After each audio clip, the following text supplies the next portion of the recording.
friends, welcome back to Novelty. I'm your storyteller, Mandy Rose Nichols. Tonight we're continuing on in Peter Pan. We're in chapter 8 tonight, 5, 6, 7, 8, that's correct, 8, the Mermaids Lagoon. And we are drinking with that the Pirate King from Friday Afternoon Tea here in Seattle. Friday Elliott is the curator and owner-operator of the tea house, and she's got what's called synesthesia, and it's a really interesting condition that allows you to like taste or experience sounds, words, some people sometimes music, colors, that kind of thing. And it's really kind of interesting. And she has gone into tea and blends teas specifically for certain kinds of books.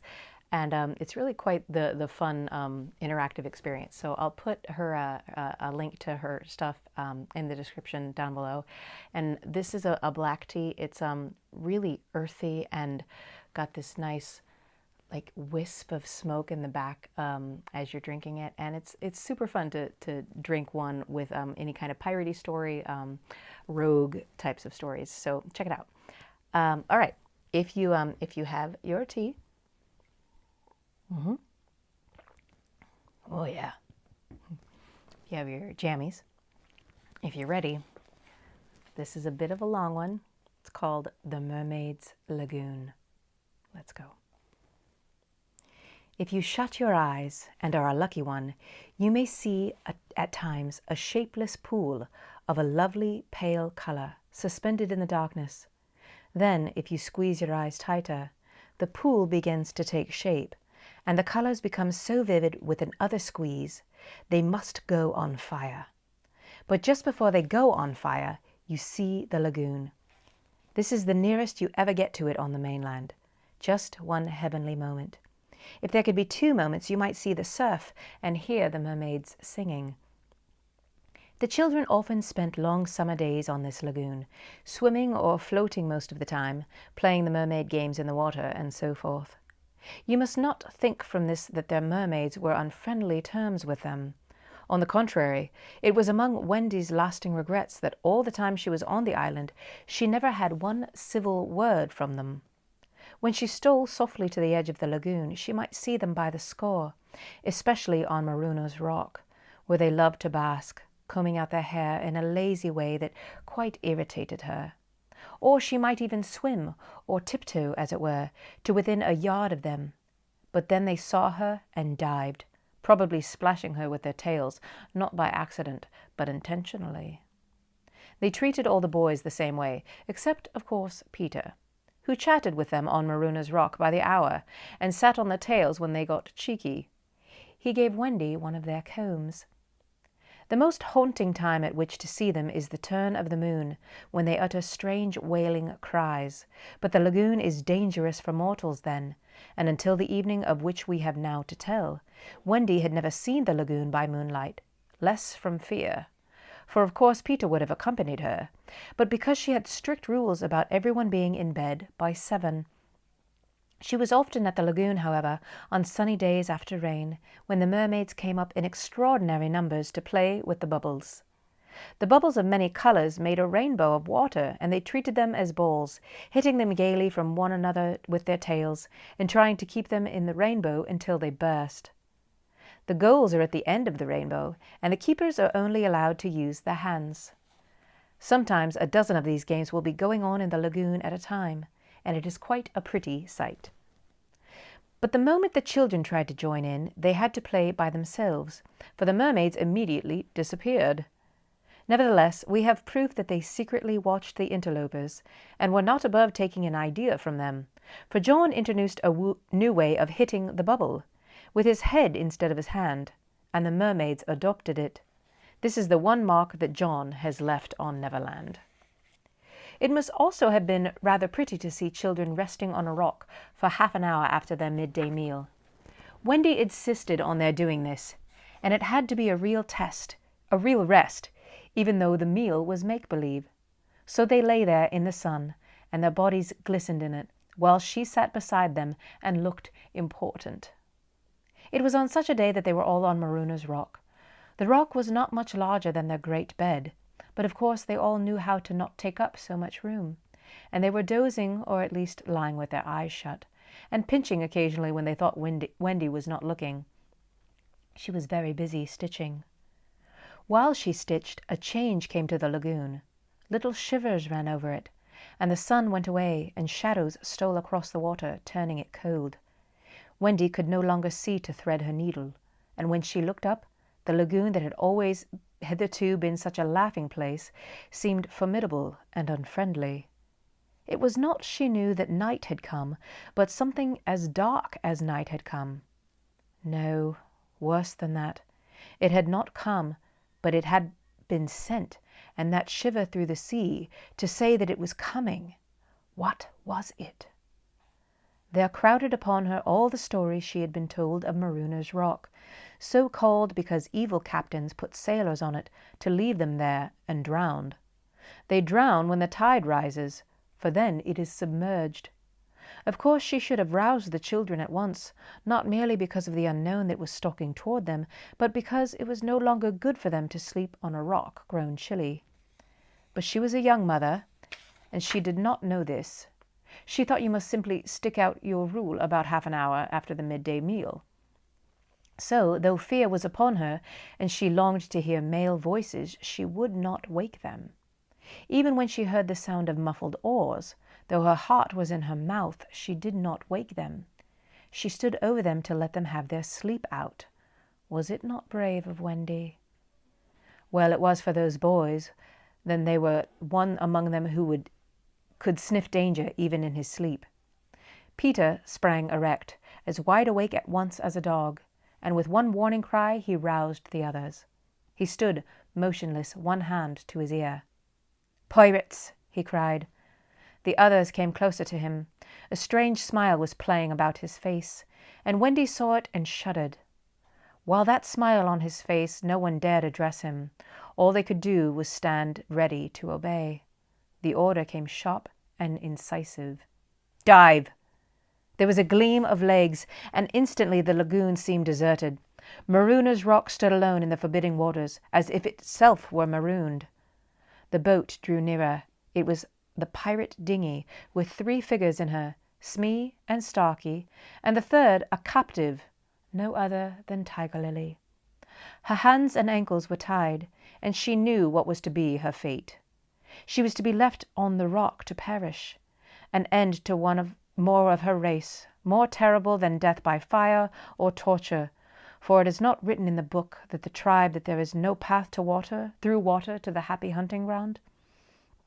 Yet her face was impassive. She was a daughter of a chief. She must die as a chief's daughter. It is enough. They had caught her boarding the pirate ship with a knife in her mouth. No watch was kept on the ship, it being Hook's boat, that the wind of his game guarded the ship for a mile round.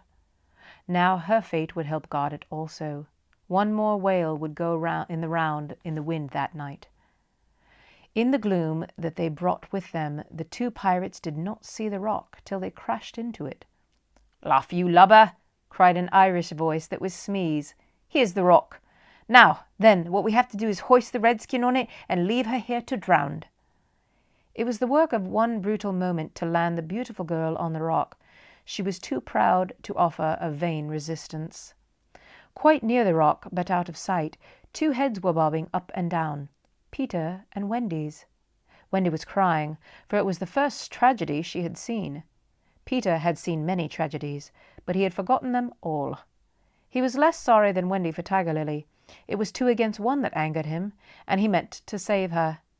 An easy way would have been to wait until the pirates had gone, but he was never one to choose the easy way. There was almost nothing he could not do, and now imitated the voice of Hook. "Ahoy there, you lubbers!" he called. It was a marvellous imitation. "Oi, Captain!" said the pirates, staring at each other in surprise. "He must be swimming out to us," Starkey said, when they looked for him in vain. "We're putting the redskin on the rock," Smee called out. "Set her free," came the astonishing answer. "Free?" "Yes, cut her bonds and let her go." "But, Captain—" "At once, d'ye hear?" cried Peter, "or I'll plunge my hook into you." "This is queer," Smee gasped. "Better do what the captain orders," said Starkey nervously. "Aye, aye," Smee said, and he cut Tiger Lily's cords. At once, like an eel, she slid between Starkey's legs and into the water. Of course, Wendy was elated over Peter's cleverness, but she knew that he would be elated also, and very likely crow, and thus betray himself. So at once her hand went out to cover his mouth. But it was stayed even in the act, for "Boat ahoy!" rang out over the lagoon in Hook's voice, but this time it was not Peter who had spoken. Peter may have been about to crow, but his face puckered in a whistle of surprise instead. "Boat ahoy!" again came the voice. Now Wendy understood. The real Hook was also in the water. He was swimming to the boat, and as his men showed a light to guide him, he had soon reached them. In the light of the lantern, Wendy saw his hook grip the boat's side. She saw his evil, swarthy face as he rose, dripping from the water, and, quaking, she would have liked to swim away, but Peter would not budge. He was tingling with life, and also top-heavy with conceit. "I am not a wonder, am I not a wonder?" he whispered to her. And though she thought it also, she was really glad for the sake of his reputation that no one had heard him except himself. He signed for her to listen. The two pirates were very curious to know what had brought their captain to them, but he sat with his head on his hook in a position of profound melancholy. "Captain, is all well?" they asked timidly, but he answered with a hollow moan. "He sighs," said Smee. "He sighs again," said Starkey. "And yet a third time he sighs," said Smee. "What's up, Captain?" And at last he spoke passionately. "The game's up," he cried. "Those boys have found a mother." Affrighted though she was, Wendy swelled with pride. "Oh, evil day!" cried Starkey. "What's a mother?" asked ignorant Smee. Wendy was so shocked that she exclaimed, "He doesn't know!" And always after this she felt that if you could have a pet pirate, Smee would be her one. Peter pulled her beneath the water, for Hook had started up crying, "What was that?" "I heard nothing," said Starkey, raising the lantern over the waters, and as the pirates looked they saw a strange light. It was the nest I've told you of, floating on the lagoon, and the Never Bird was sitting on it. "See," said Hook in answer to Smee's question, "that is a mother. What a lesson! The nest must have fallen into the water. But would the mother desert her eggs? No." There was a break in his voice, as if for a moment he recalled innocent days but he brushed away the weakness with his hook. Smee, much impressed, gazed at the bird as the nest was borne past, but the more suspicious Starkey said, "If she's a mother, perhaps she's hanging about there to help Peter." Hook winced. "Aye," he said, "that is the fear that haunts me." He was roused from this dejection by Smee's eager voice. "Captain," said Smee, "could we not kidnap these boys' mother and make her our mother?" "It's a princely scheme," cried Hook, and at once took practical shape in his great brain. "We will seize the children and carry them to the boat. The boys we will make walk the plank, and Wendy shall be our mother." Again Wendy forgot herself. "Never!" she cried, and bobbed. "What was that?" But they could see nothing. They thought it must have been a leaf in the wind. "Do you agree, my bullies?" asked Hook. "There's my hand on it," they both said, "and here's my hook. Swear." They all swore. By this time they were on the rock, and suddenly Hook remembered Tiger Lily. "Where's the redskin?" he demanded abruptly. He had a play for humour at moments, and they thought this was one of his moments. "That's all right, Captain," Smee answered complacently. "We let her go." "Let her go?" cried Hook. "Well, 'twas your own orders," the boatswain faltered. "You called over the water to let her go," said Starkey. "Brimstone and gall!" thundered Hook. "What cozening is here?" His face had gone black with rage, but he saw that they believed their words, and he was startled. "Lads," he said, shaking a little, "I gave no such order." "It is passing queer," Smee said, and they all fidgeted uncomfortably. Hook raised his voice, but there was a quiver in it. "Spirit to dance this dark lagoon tonight," he cried. "Dost hear me?" Of course, Peter should have kept quiet, but of course he did not. He immediately answered in Hook's voice. "Odds bobs, hammers and tongs, I hear you." In that supreme moment, Hook did not blanch, even at the gills, but Smee and Starkey clung to each other in terror. "Who are you, stranger?" Oh, that's Hook. "Who are you, stranger? Speak," Hook demanded. "I am James Hook," replied the voice, "captain of the Jolly Roger." You are not, Hook cried hoarsely. "Brimstone and gall," the voice retorted. "Say that again, and I'll cast an anchor in you." Hook tried a more ingratiating manner. "If you are Hook," he said almost humbly, "come, tell me, who am I?" "A codfish," replied the voice. "Only a codfish." "A codfish?" Hook echoed blankly. And it was then, but not till then, that his proud spirit broke. He saw his men draw back from him. "Have we been captained all this time by a codfish?" they muttered. "It is lowering to our pride." They were his dogs snapping at him, but tragic figure though he had become, he scarcely heeded them. Again, such fearful evidence it was not their belief in him that he needed, it was his own. He felt his ego slipping from him. "Don't desert me, bully," he whispered hoarsely to it. In his dark nature there was a touch of the feminine, as in all the greatest pirates, and it sometimes gave him intuitions. Suddenly he tried the guessing game. "Hook," he called, "have you another voice?" Now Peter could never resist a game, and he answered blithely in his own voice. "I have."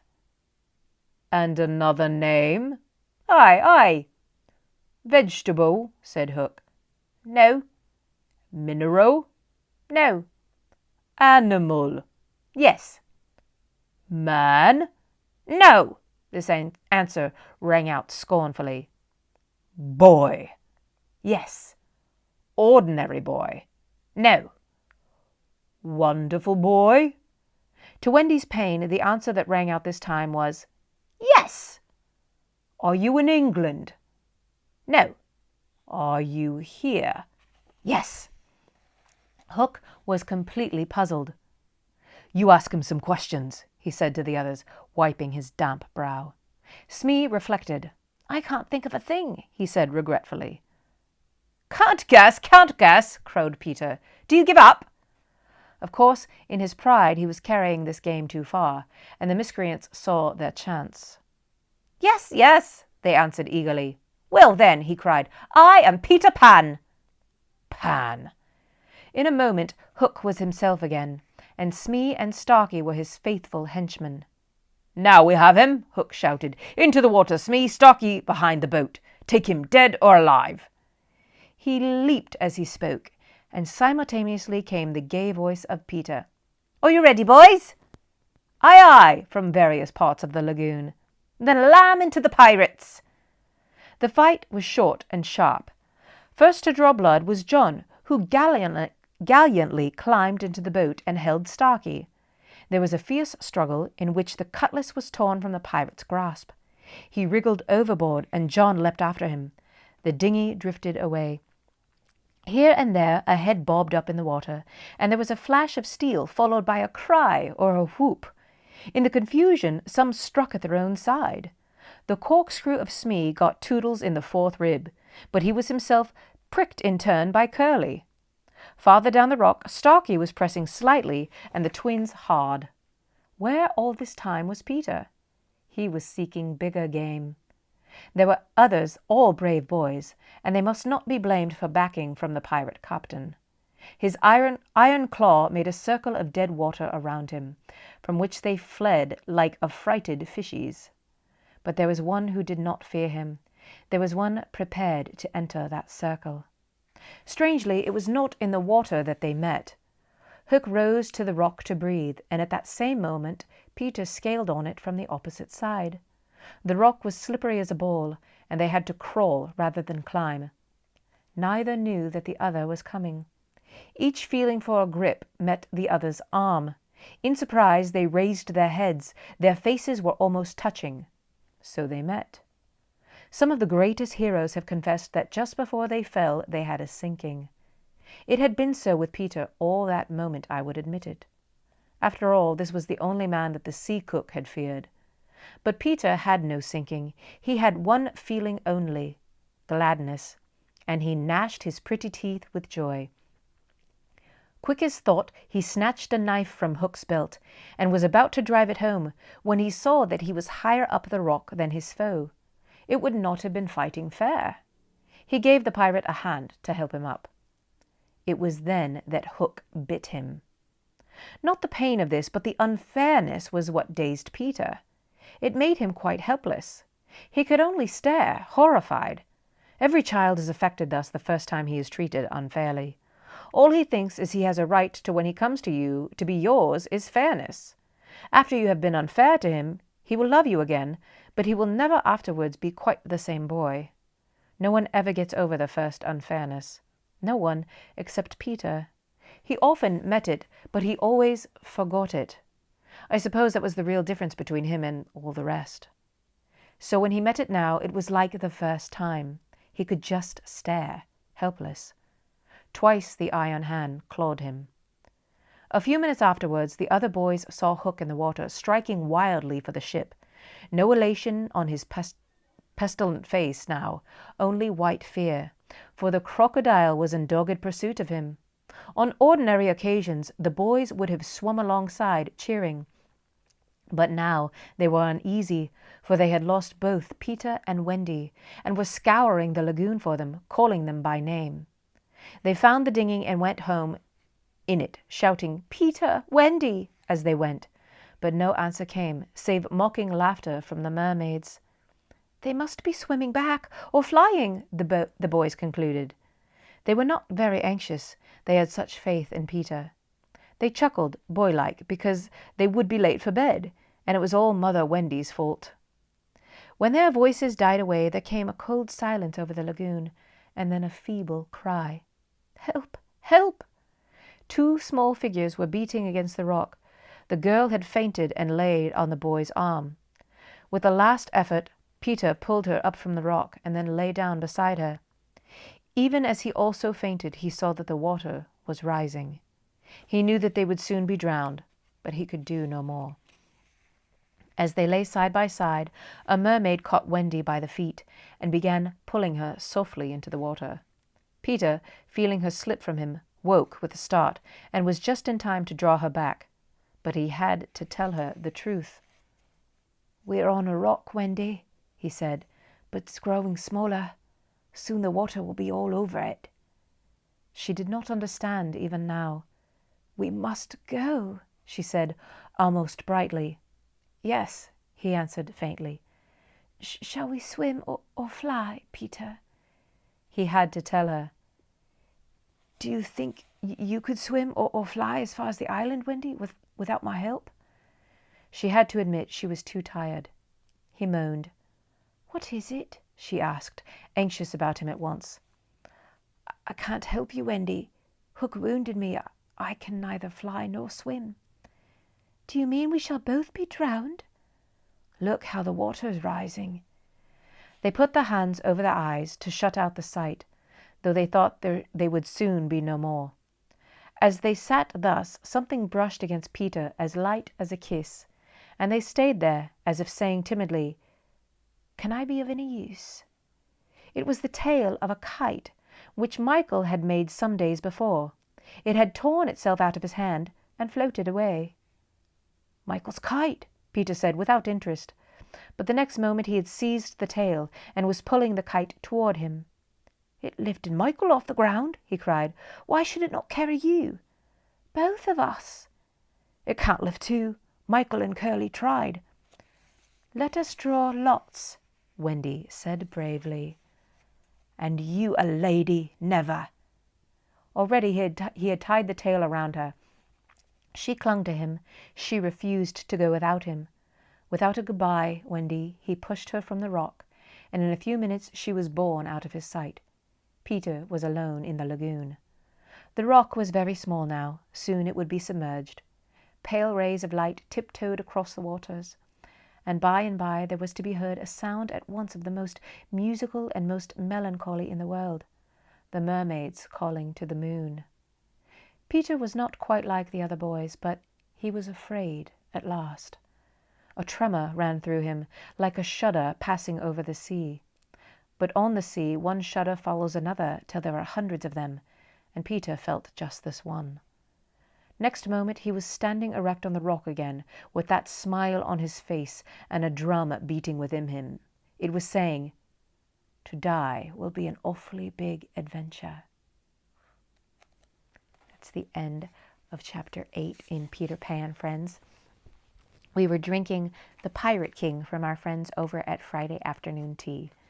If you enjoyed this chapter, if you want to be kept up to date with more stories and more chapters, go ahead and click the subscribe button and the little notification bell. And remember, tea brings us together and stories bind us. Good night, friends.